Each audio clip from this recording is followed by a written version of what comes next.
I heard the party before I saw what they'd done to it, laughter spilling out of my own kitchen at 9 at night. And when I came through the door with flour still under my nails from the practice run I'd done at the shop, there it was on my grandmother's cake stand in the middle of the island, half gone, forks going in and out of it like it was nothing. My competition cake. The salted honey cake I had tested 9 times over 3 weeks. The one I was driving to the regional showcase to present in 11 hours. The single professional shot I had given myself in a decade of giving everything to everyone else, sitting there with a serving knife stuck in its heart, and my husband's college friend Bree licking frosting off her thumb. "There she is," Grant said, warm and easy, lifting his wine. "Nora, you have to hear Bree's week. It's been brutal, so I thought, why not? Let's do something nice. And, babe, this cake, this is the best thing you've ever made." Bree turned to me with wet, grateful eyes, the exact expression that had won her every argument in this house for 6 years, and said, "I told him you wouldn't mind." "You never mind. You're the least selfish person I know." And my mother-in-law, Diane, from her throne at the end of the table, added, without looking up from her plate, "It's only a cake, Nora. Don't make a face." I stood in the doorway of the house I ran and the marriage I had carried, looking at 11 hours and 3 weeks in one dream, all of it with a knife in it. And I did not scream, because screaming was what they were braced for. Screaming was the thing that would let them call me dramatic by breakfast. I set my keys in the bowl very quietly, and somewhere under my ribs, in a place that had been aching so long I'd stopped calling it pain, something simply went cold and still and clear, the way a pond goes still when the last ripple finally reaches the bank. And I thought, with a calm that frightened me more than any fury would have, "All right, I am done." Not loud, just done. And I smiled and I said, "You're right, Diane. It's only a cake. Enjoy the rest." And I went upstairs and I did not come back down. And that was the last easy night any of them would have for a very long time. Let me tell you how a person ends up standing in her own doorway, watching strangers eat her future, because it does not happen all at once. It happens the way water gets into a boat, one seam at a time until you're bailing without remembering when you started.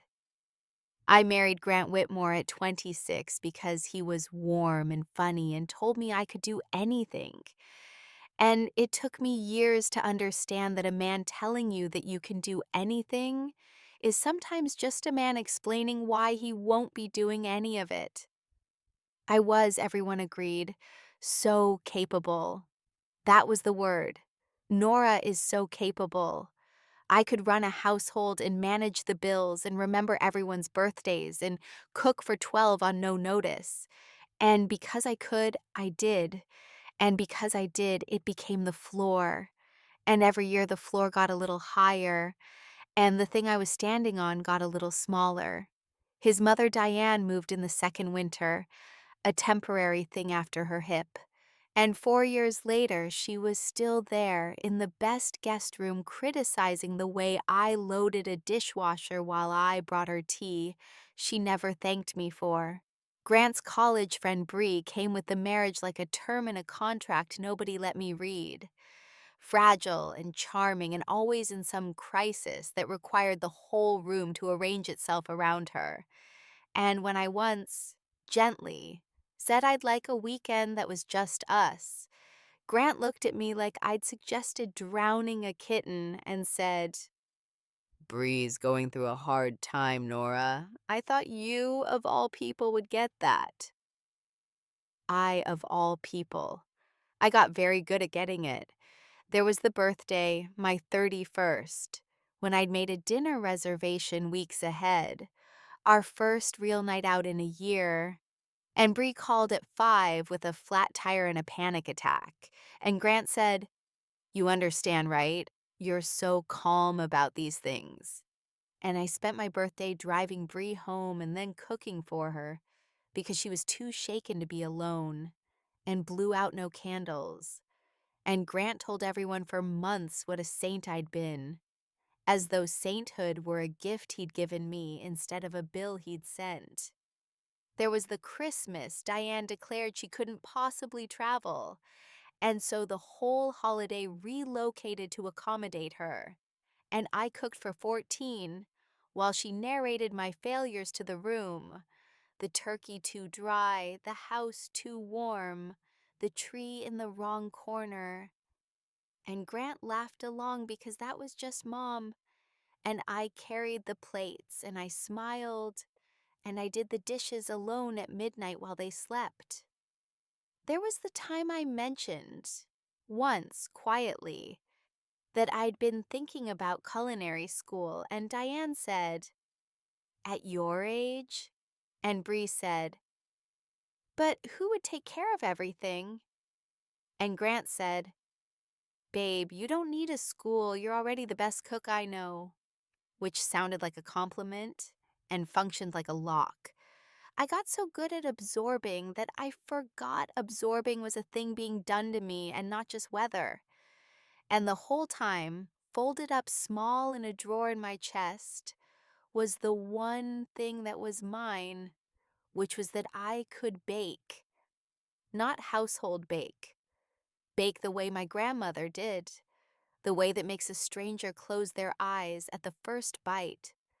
I'd wanted my own shop since I was 19, and I'd shelved it for the marriage, and shelved it again for Diane's hip, and again because Grant's promotion year was so stressful, and again, until the shelf was the whole room, and the dream was a box I wasn't allowed to open. The regional showcase was the first time in 6 years I'd taken the box down, and they'd eaten it at 9 o'clock on a Tuesday for Bree's brutal week. I did go to the showcase. That is the part they never expected, and the part I am proudest of, because it was not spectacle. It was just refusal. I got up at 4, and I baked another cake in the dark, quiet kitchen while they slept off the wine, a plainer one. No time to be clever, just honest and good. And I drove 2 hours and I presented it to 3 judges with steady hands and flour on my sleeve. And I did not place, because a cake baked in 3 panicked hours does not beat cakes people had weeks to build. But an older man in an apron watched me the whole time from behind the judging table, and afterward, he found me by my car and said, "You baked that this morning?" It wasn't a question. I said yes. He said, "In the middle of whatever that is that's happening to you." Also, not a question. I said yes to that too, because there was no point pretending to a man who could taste it. His name was Salvatore Sal, and he owned a shop in the city that had a line out the door on Saturdays and a back kitchen he was getting too old to fill. And he handed me a card and said, "When you're done being everyone's floor, come use my ovens. Rent's cheap for talent, and I'm a terrible judge of everything except this." I almost laughed at him.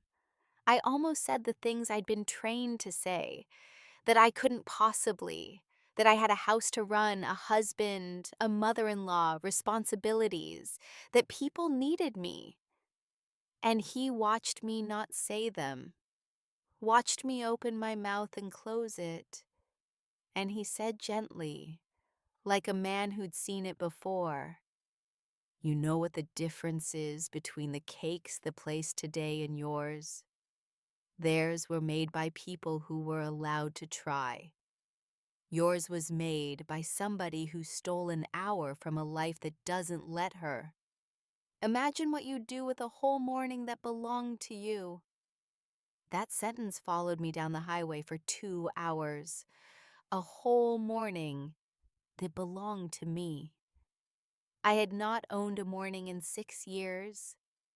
I kept that card in my wallet for exactly 3 weeks, which was how long it took me to make the quiet arrangements, because the cold, clear thing under my ribs had turned out to be not a mood, but a decision. And decisions, I was learning, are just patience with a spine. I did not announce anything. I did not have the fight. In my old life, I'd have had the fight, cried, been talked down, absorbed it, and been so capable again by the weekend. Instead, I opened my own account. I called Sal and said yes. I found a small apartment above a laundromat that smelled of warm cotton and was, more importantly, mine. And I kept running the house perfectly the entire time, kept making Diane's tea, kept smiling, because the most useful thing about being underestimated is how much it lets you get done before anyone thinks to stop you. Thank you for listening to Channel Crystal Novel. The morning I left, I did it at breakfast, on a Sunday, with everyone at the table, and I did it the way you turn off a tap, no drama, just off. I set down a folder next to Grant's coffee, the mortgage refinanced into terms he could afford a loan if he was careful, the household accounts printed and labeled, a list of every recurring task I had silently performed for 6 years, so nobody would be surprised by the dark when the lights I'd been holding up went out. "I'm moving out today," I said. "Everything you need to run the house is in there. I've been the one running it, so I made you a manual." Grant laughed, actually laughed.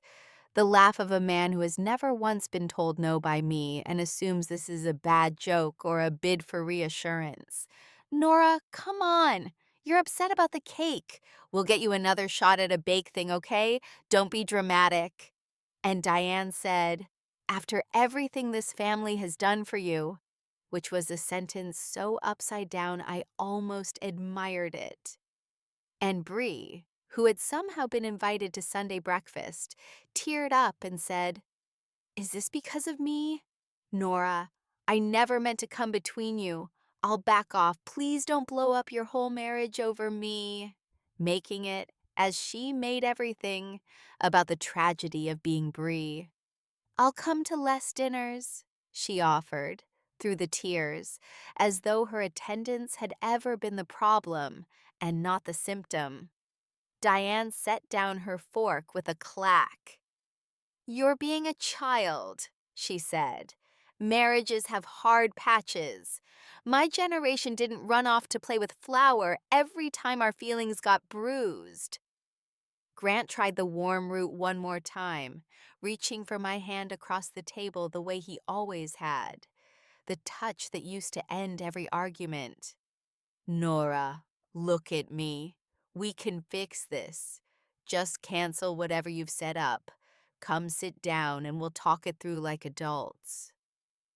I looked at his hand on mine, the hand I'd loved, and I did not pull away, and I did not take it.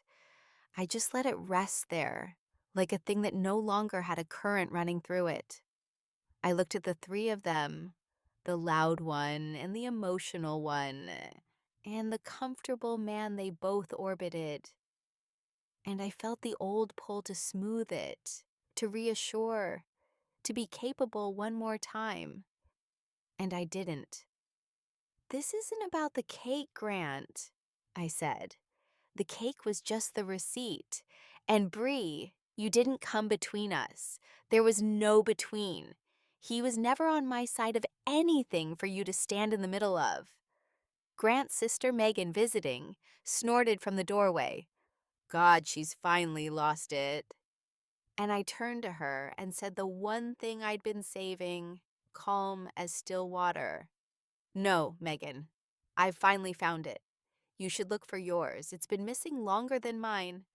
And I picked up my one suitcase and I walked out of a house that had my whole self load bearing inside its walls. And I let them find out the hard way exactly how much of the ceiling I'd been. The year that followed was not a montage, whatever the movies promise. It was slow and it was hard.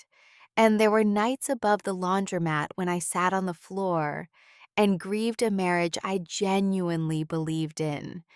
Because the bittersweet truth nobody tells you about leaving is that you don't stop loving someone the day you stop letting them cost you. I missed Grant's laugh, even as I built a life specifically so he could never use it against me again. But I got up every morning at 4, and I went to Sal's back kitchen and I baked. And slowly, the thing that had been folded in a drawer for a decade unfolded. And it turned out to be enormous. Sal let me put 3 of my cakes in his case on a trial Saturday. And the salted honey one, the one they'd eaten, sold out by 10 and had people asking for it by name by noon. "You should name it," Sal said, watching a woman buy the last slice. "It's already got a name," I said. "It's called the receipt." He laughed so hard he had to sit down. My first real order came the following week. A woman who tasted the receipt at a friend's and wanted 3 tiers of it for her daughter's engagement. And I nearly turned it down because the old voice in me, the one that had been trained for 6 years, said, "Who are you to charge people? Who are you to take up a whole Saturday for yourself?" And I stood in the back kitchen holding the phone with my throat closed. Sal watched me hesitate and said, mildly, not looking up from his dough, "You know what capable people do, Nora. They say yes to everyone but themselves. You've had the saying yes part down for years. The trick you're missing is who you point it at." So I pointed it at me. I said yes, and I charged a real price, a price that made my hand shake to type, and the woman paid it without blinking and cried at the tasting. And I drove home that night above the laundromat and sat on my floor and understood that I had just been paid, in money and in tears, for the exact thing I'd given away free for a decade. There were bad nights, too. There was one about a month in where a big order collapsed, a fondant disaster at 2 in the morning, and I sat in the dark surrounded by ruined sugar and almost called Grant, because being rescued was a habit even when the rescuer had been the danger. And instead I called Kit, my sister, 2 states away, who answered on the 4th ring and said, "Is someone dead?" And when I said no, she said, "Then it's fixable. Start over. I'll stay on the phone." And she did, until dawn, narrating terrible jokes while I rebuilt the whole thing. And that was the night I learned the difference between the people who let you carry them and the people who sit on the floor with you at 3 in the morning for nothing in return. Within 2 months, I had a following, a real one. People who drove across the city for a woman they'd never heard of a season ago. And Sal, who had no children and a lot of opinions, started introducing me to his suppliers as my partner, if she'll have the old place. And one gray afternoon, he made it official, put my name beside his on the lease and the sign, and I stood on the sidewalk and looked up at Belle and Sal in fresh gold letters and understood that I had taken myself back, in public, in paint, where anyone could see. And people did see. That was the part the Whitmores had not planned for, because a city is smaller than it looks, and a woman who was invisible for 6 years becomes very visible the moment she stops holding up someone else's roof. They started coming back one at a time, the way they'd taken from me, and the first was Grant, 3 months in, standing in my shop on a Saturday, looking around at the line and the gold letters like a man reading a document he'd signed without checking. "This is incredible," he said, and he meant it. And that was the sad part, that his admiration was always real, and always too late, and always somehow about him. "I didn't know you had all this in you." And there it was, the whole marriage in one sentence, the not knowing, the 6 years of a treasure in the next room he never once opened. "You did know," I said, boxing an order without stopping. "You told everyone I was so capable. You just thought capable meant available. It doesn't. It means I can do anything, Grant. And I finally picked the thing." He shifted and got to the real reason, because there was always a real reason under the warmth. "The house is a lot," he admitted. "Mom's not, she's difficult, and the bills, and I keep thinking if you'd just come to dinner we could talk. Everyone misses you. Everyone missed the ceiling. The thing is," he went on, warming to it, "you're so good at all of it. And I'm drowning, Nora. I genuinely don't know how you kept it all in the air. And I thought maybe, even just a few days a week, you could show me the systems, help me get on my feet." And there it was, the ask, dressed as reconciliation, the same offload it had always been, delivered by a man who had walked into the proof of my whole other life and still, underneath the awe, was really only asking me to come be capable at his house again for free. I understood him perfectly now, in a way I never had while I loved him uncomplicatedly. And I said, not unkindly, "You don't miss me. You miss what I did. Those aren't the same woman, and you only ever married one of them." "That's not fair," he said. "I do miss you." And maybe he even believed it. "Then miss me from your own kitchen," I said, "while you learn to load your own dishwasher. That's the only version of missing me that's actually about me." He left without buying anything, which felt somehow exactly right. Diane came next, and Diane was the loud one, the one who'd said it's only a cake, and she came in like an inspection, sniffing at my cases, and announced to the woman ahead of her in line, loud enough for the whole shop, "I raised that boy alone, and this is what he gets. A wife who abandons him for a bakery." My regulars went quiet, the way a room goes quiet when someone kicks a dog. And I came around the counter, and I did not raise my voice, because Diane fed on volume the way a fire feeds on wind. And I said, "You're welcome to a coffee on the house, Diane, but you don't get to perform in my shop. That worked in my kitchen because I let it. This is Sal's kitchen and mine. And here the rule is you're either kind or you're outside." Her chin came up. "I am his mother," she said, as if that were an argument, as if the word mother had ever in her life meant a person who gives rather than a person who is owed. "You turned him against his own family." "I didn't turn anyone against anyone," I said. "I stopped translating for you. For 6 years I softened everything you said before it reached the room. I told people you meant well. I made your cruelty go down easy. Then I left, and everyone got you undiluted. And it turns out I was the only thing standing between you and the reputation you actually earned." A woman in line made a small sound into her coffee.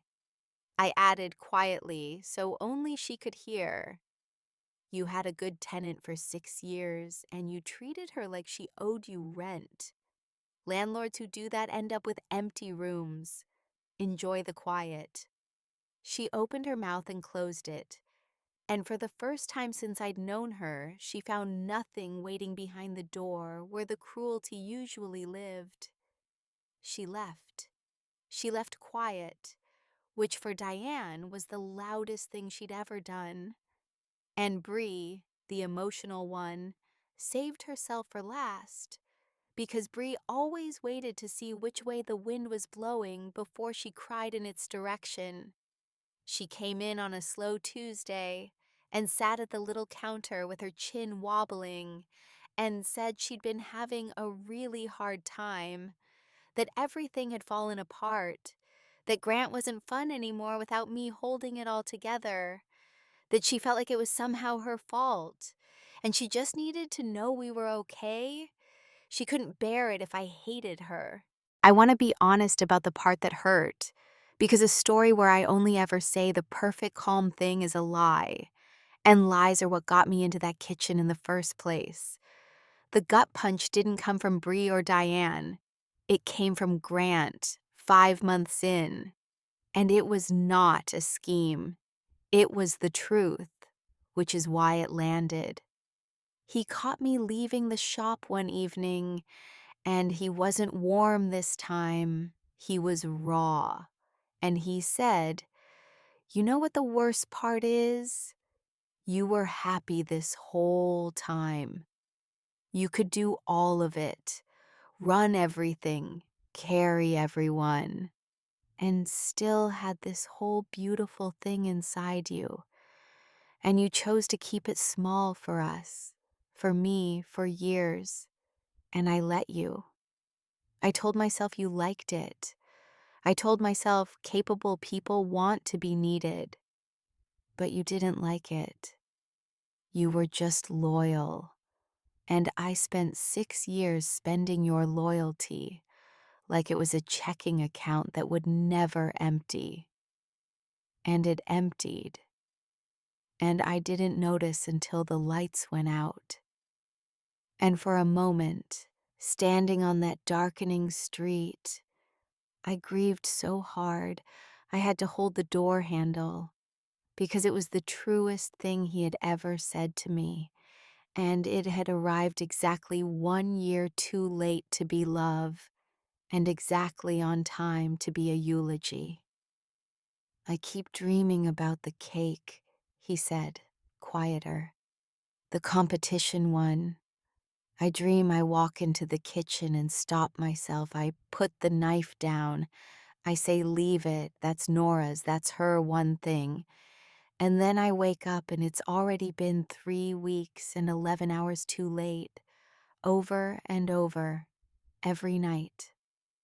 I looked at this man crying about a cake on a wet sidewalk, and I understood that the cake had become, for both of us, the whole marriage in miniature, the thing I made, and he consumed without asking, praised while he ate, and never once thought to protect.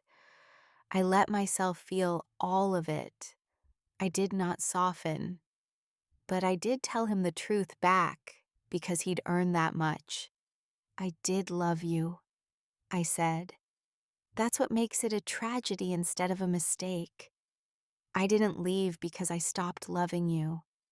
I left because I finally started loving me the same amount, and there wasn't room in your house for two." He nodded. He was crying. So was I. "For what it's worth," he said, "you were always the best thing in every room, and I was too busy being comfortable to look up." "I know," I said.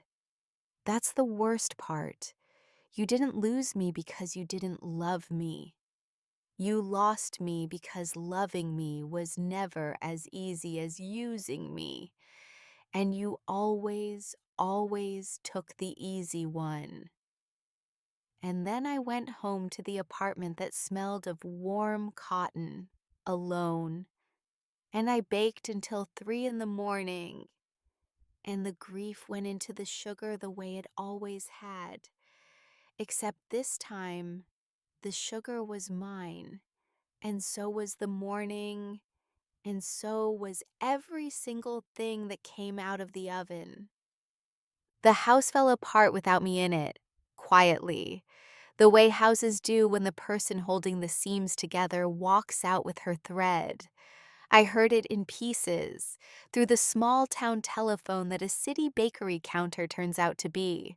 Grant couldn't keep up with Diane and the bills and the endless management I'd made, invisible by doing it flawlessly.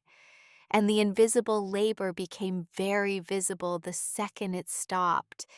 Dishes and late fees, and a mother who'd never once thanked a soul suddenly, with no one to be ungrateful to.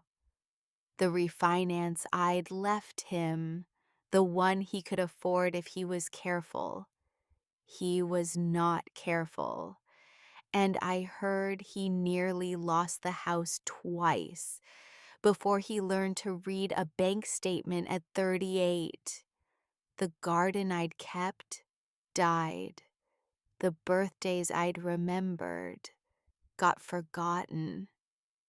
And Grant found out the hard way that the reason everyone had felt so cared for all those years was a woman quietly keeping a calendar he never knew existed. And when she stopped, the cards stopped.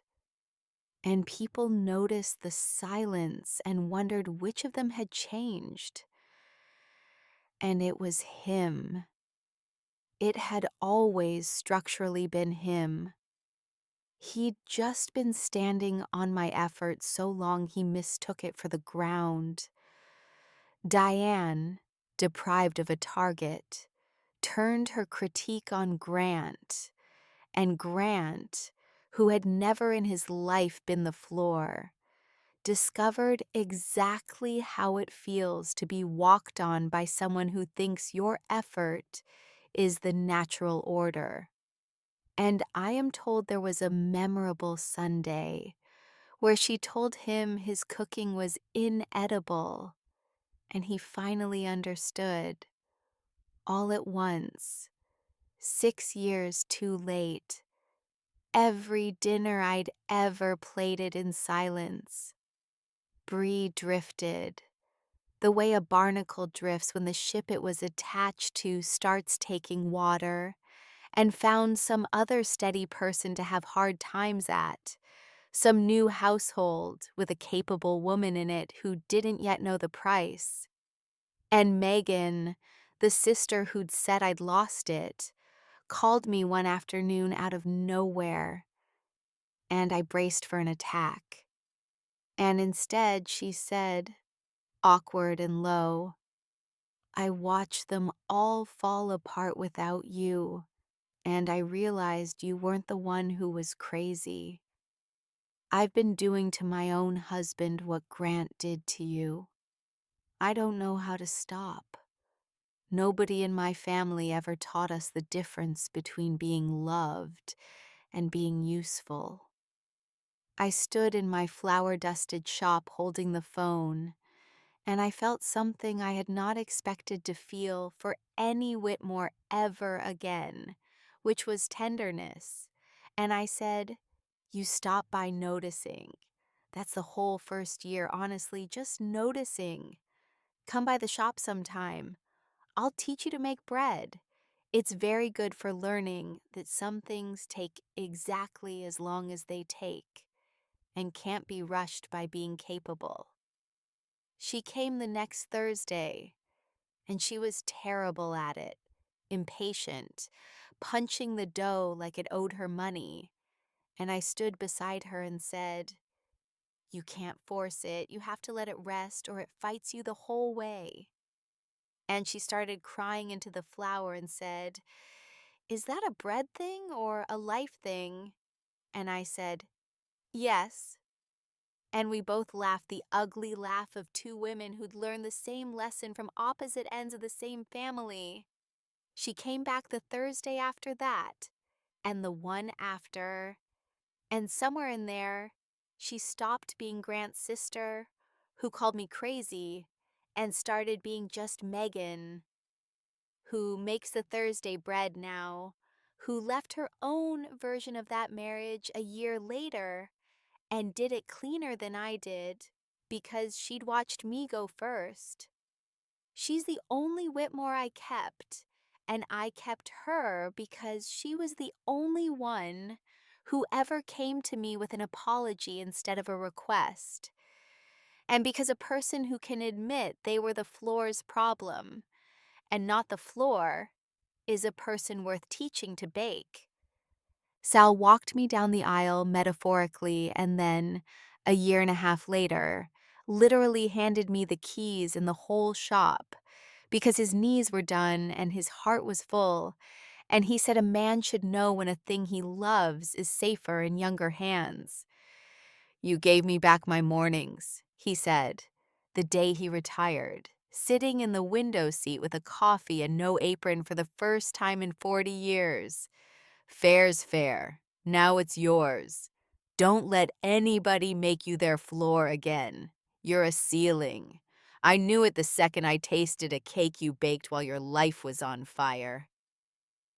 I asked him why he'd bet on me, a stranger with flour on her sleeve and a bad year in her eyes, and he thought about it a while, the way old men do when they've decided a question deserves a real answer. "My wife baked," he said finally. "Better than me. Everybody knew it, including me. And I let this shop be mine for 40 years, while she made the thing that actually made people cry at home where nobody could see it. She died never having a case with her name on it, because I never once thought to put it there. And I called that love, and it wasn't. It was just me being the ceiling and her being the floor, and both of us calling it a marriage." He looked at the gold letters through the window. "So when I saw you, I saw a woman about to spend 40 years being somebody's kitchen. And I thought, not this one, not while I've got a lease and a conscience." I did not say anything. I just went and hugged the old man in his window seat, and he patted my back twice, gruffly, the way men of his make do, and said, all right, you'll ruin my coffee." I hung a small framed thing behind the register that year, and my regulars think it's a menu, but it isn't. It's just 3 words in my grandmother's handwriting that I had copied from the only recipe card of hers I owned, and the words are "Be your own," because she wrote them at the bottom of every recipe. Be your own judge, be your own cook, and I'd finally understood she'd meant it about more than cakes. My sister Kit, who lives 2 states away and had spent 6 years biting her tongue about Grant, drove up for the reopening under my sole name and stood in front of the gold letters and cried and then said, in the exact dry voice we share, "It only took you a divorce, a career, and a full year, but you finally took my advice from your wedding day." I said, "What advice?" She said, "I told you the man who calls you low maintenance is describing the maintenance he doesn't plan to do." And we laughed until the new girl at the counter thought we'd lost our minds, and it went into the family record as the truest thing anyone said all year. Then Kit got quiet, the way she only does about once a decade, and she looked at the gold letters and said, "You know I hated coming to your wedding. I sat in that pew watching you promise your whole life to a man who thanked the caterer more warmly than he looked at you, and I couldn't say anything because you were so happy, and being right would only have cost me my sister." She wiped her face with the back of her hand. "So this, all of this, the name and the paint and the line out the door. I've been waiting 7 years to be your sister again instead of the woman who saw it coming. Don't make me wait that long twice." I hugged her on the sidewalk under my own name, and I promised.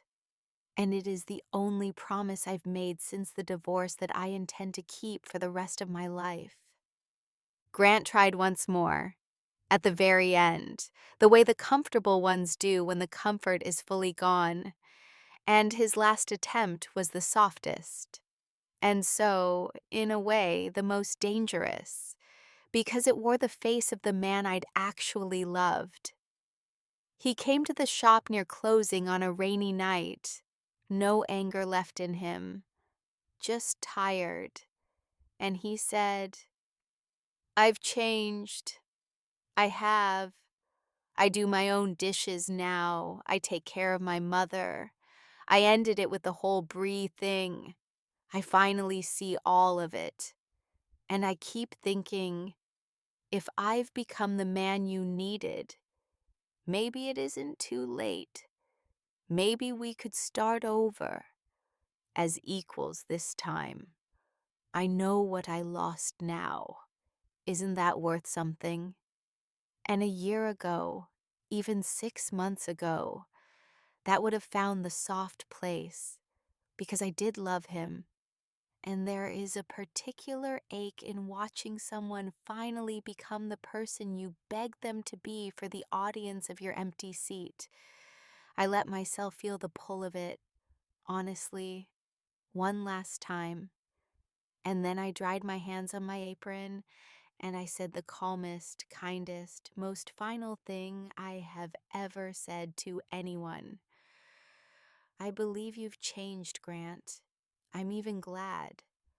But I didn't want you to become the man I needed so we could try again. I wanted you to become him so the next woman gets him for free the way I never did. You're not my project anymore. You're just someone I used to carry. Go be better for somebody else. It's the only apology I'll accept. And you don't owe it to me. You owe it to whoever's next. He stood there in the doorway with the rain behind him, and he understood, finally, all the way down, and he nodded, and he said, "Okay, Nora, okay." And he left, and I locked the door behind him, and I turned off the lights in a shop with my own name on it. And the click of that lock was the sound of a story ending on my terms for the first time in my life. It has been 3 years now, and here is how the days go. I open at 6. Kit sends me a photo every Monday of whatever disaster she's baked from my recipes. Always slightly burnt, always captioned "Be my own," which has become the way my whole chosen family says I love you. And also good luck. Megan makes the bread on Thursdays, and she's good at it now. Patient. A woman who learned the hard way that some things take exactly as long as they take. Sal comes in for his window seat and his coffee and tells new hires the story of the woman who baked a cake with her life on fire. And it gets more heroic every year. And I let it because he earned the embellishing. The receipt is still my bestseller, and tourists don't know why it's called that, and regulars do. And every so often someone asks, and I just smile and say, it's a long story about the price of being underestimated. And they buy too. I hired 2 girls out of the culinary school I never got to attend, and I pay them properly and I send them home at a reasonable hour. And I tell them on their first day the only rule that matters, which is that in this kitchen you are allowed to try. That nobody here has to steal their hour from a life that won't give it. That being good at something is not a debt you owe the room. One of them, the quiet one, cried when I said it. And I understood exactly which house she'd come from, and I gave her a Thursday to make whatever she wanted, on the clock. And what she made was better than anything I'd baked at her age. And I told her so, out loud, in front of everyone. because I know now what a decade of never hearing it does to a person, and I refuse to run that kind of kitchen. I never remarried, and people ask, and I tell them the truth that I spent a decade being needed, and I'm in no hurry to be needed again, and that I'll only ever do it next time with someone who wants me the way you want a person, and not the way you want a ceiling. My grandmother's cake stand, the one that held the receipt on the worst night of my old life, sits in the front window of the shop now, and every Tuesday, out of a private and slightly petty joy that I have decided I am allowed, I put the most beautiful cake I've made all week on it, right in the window, for the whole street to see, because it is only a cake, Diane, and it's the best thing I make, and now it's mine, and I enjoy the rest. Sometimes, on those Tuesdays, I catch my own reflection in the glass over the stand. A woman in an apron with flower on her sleeve and her own name in gold above her head. And I think about the woman who stood frozen in a doorway 3 years ago, watching strangers eat her future. And I want to reach back through the glass and tell her the one thing it took me a whole year and a whole life to learn. You were never too much, and you were never not enough. You were just pointed at the wrong people. Turn around. Everything you were pouring into that house was always meant to be poured into something with your name on it. And the cake in the window, the beautiful one, is proof, sitting in the light, where anyone who once called it only a cake can walk by and see exactly what only ever meant.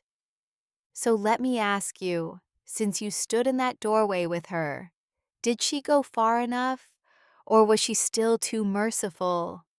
Comment justice if the ending was perfect. Comment harder if you wanted an even colder revenge. Your comments decide how ruthless the next ending should be. Like and subscribe if you want to be here for the next.